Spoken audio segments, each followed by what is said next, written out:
my Beta 350 RRS, my supermoto. And if you come here, I'm gonna have a little bit of a problem when I take this on the trail tomorrow. So we're gonna do a couple things to fix it. Yeah, I've been wanting this shit forever. I've been in the field with whatever they throw at me. Brush it off, pick myself up, moving on to the better. Hey, yeah, ain't no errors, baby. Now look, these tires have a lot of traction, they do, but only on the street. Right, as soon as you get this tire off-road, that's it. Now you may be thinking, Will, it's a supermoto. You obviously have another set of wheels. And you'd be right. However, these are dual sport tires, and frankly, they just kind of suck off-road. If you look at the blocking on a tire like this, you can definitely tell it's a lot more street-oriented. It's got pretty smooth transitions from the side to the top, and they're very close together. So it's not really gonna shoot anything out of it when I get into the mud. So we got a set of Michelin Enduros to go on this bad machine here. But if you just wait, I got another little secret to help us. So when you're talking about tires, you have a lot of things you can look at. But we're gonna start with the important ones. And that's these three little numbers right here. So you can see 140, 80, 18.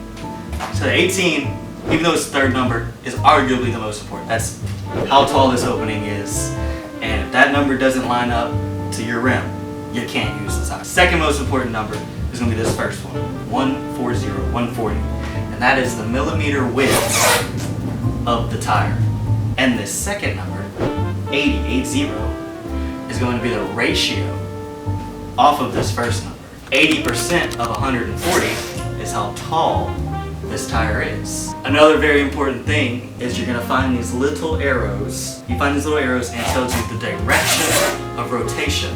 So this tire, when we mount it on the bike, those arrows go at the top and they point towards the front of your ship. Let's go through what we need to do here. So, first, take the tires off. Put the new tires on in our little system. Then we're gonna take these wheels off. We're gonna put the new wheels on. Sounds easy. Let's get to it. I think it's important we break down the wheel assembly of a dirt bike. Your main components, your rim, your inner tube, and you have this little thing called a rim lock. And around that, we take this off. You have rim tape that holds everything into place. This little piece of rubber right here is what allows you to run lower pressures without losing the wheel. Basically how it works is you open it up and your tire is going to sit between these two grooves and you pull it back down and it squeezes that tire. And even if your inner tube goes completely flat and it's not holding any pressure against that tire, this will still keep it from falling off the rim. Whoa. This is your inner tube. It's kind of the problem child of this whole setup. It's the thing that likes to go flat on. There's a couple places it likes to leak, especially you see these kind of seams. When you're putting it in, it's really common to pinch it. If you run too low of pressure, it'll catch and it'll pinch between the tire or the rock and the rim right here. Pinch a hole in it. Or even right here around this seam, in your valve, it'll like to leak. But we've got a little solution for that. Now if you ride dirt bikes, you might know of a couple solutions to our little run flat problem. And we have chosen tubeless. So, as you can see, this isn't your traditional inner tube. We've got a little inner tube in the middle and then a sealing chamber on the outside and a built-in rim lock. This allows you to do that a regular inner tube won't, is you can pump this little inner tube up and the rest of the tire gets sealed and you can run this thing all the way down to 0 or 1 PSI. And if my tire goes flat, I don't have to worry about it when I'm trying to make it back to the truck. The most important part of this installation is installing this rim tape. And we're going to put it right here in this little U shape called the drop center of the rim. And this is very important because if you mess this up, it will leak. You're going to run 3 passes. We're going to start, we're going to go all the way around right in the middle. And we're going to go to the right a little bit, all the way around. And to the left a little bit, all the way around.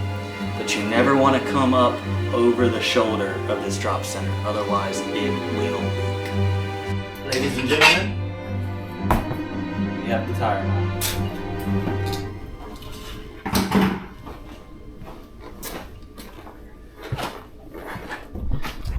incoming. This is what I like to call apologizing in advance.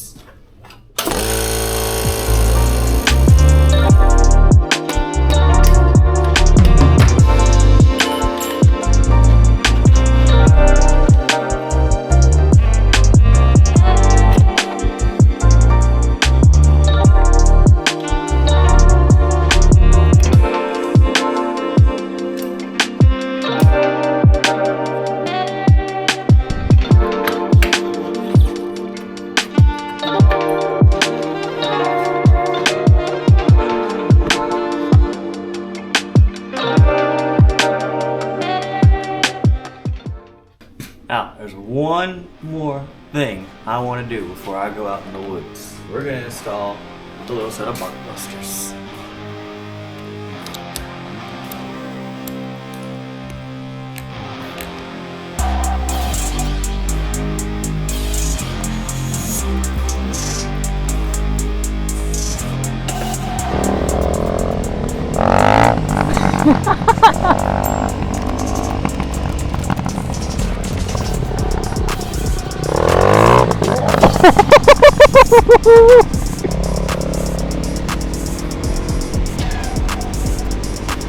Oh, you coming?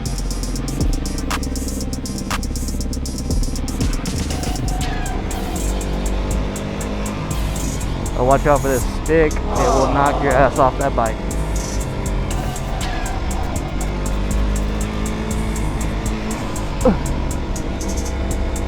I don't want to leave you. Should I slow down? Oh, okay, cool.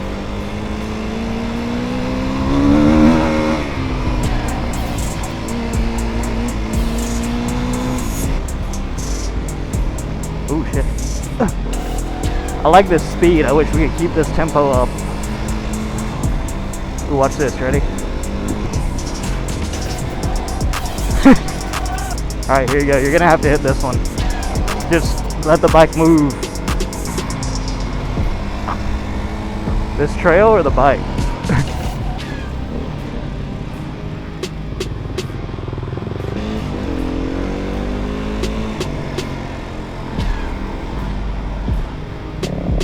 I feel like I'm gonna get roosted by you here soon.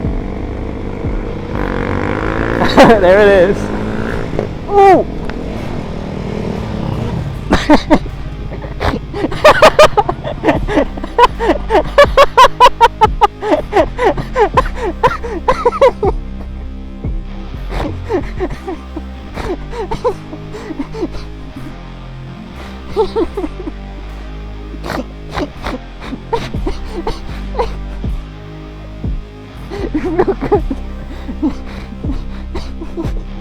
Hey, don't ever be afraid to drop your dirt bike.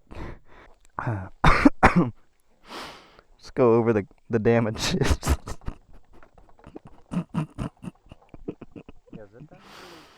Yeah, I got a bag of them. Well, you ready? You gonna fly out of here? Please start.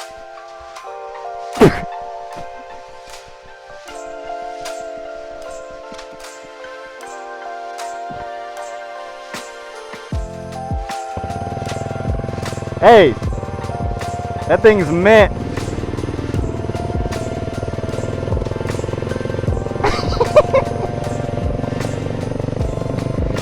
Dude, that exhaust is so funny.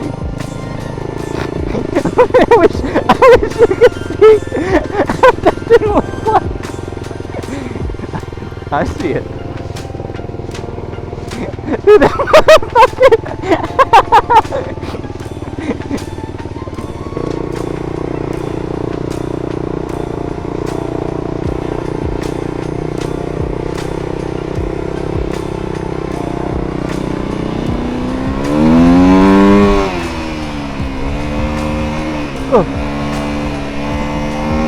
Watch out, there's more branches in the trail.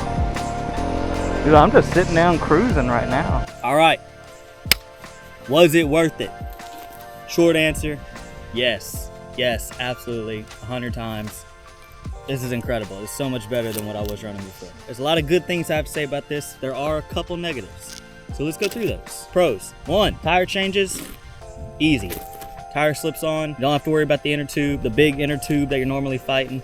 It's easy. You don't have to worry about fighting a bib in there or moose balls or anything. 2, you can run ultra low pressure. Like I said, you can run 1, 2, 0 PSI if you have to. C, it just grips. I've never felt, we have a lot of clay around here and the season's been pretty wet. It just hooks and it goes. With all good things come a few negatives. So let's go over those too. The main thing that they won't really tell you is that these do leak over time. But if you don't ride your dirt bike all the time, they let the pressure out. But if you ride bikes, you need to check at the bare minimum before every ride, tire pressure, your oil, and your fuel.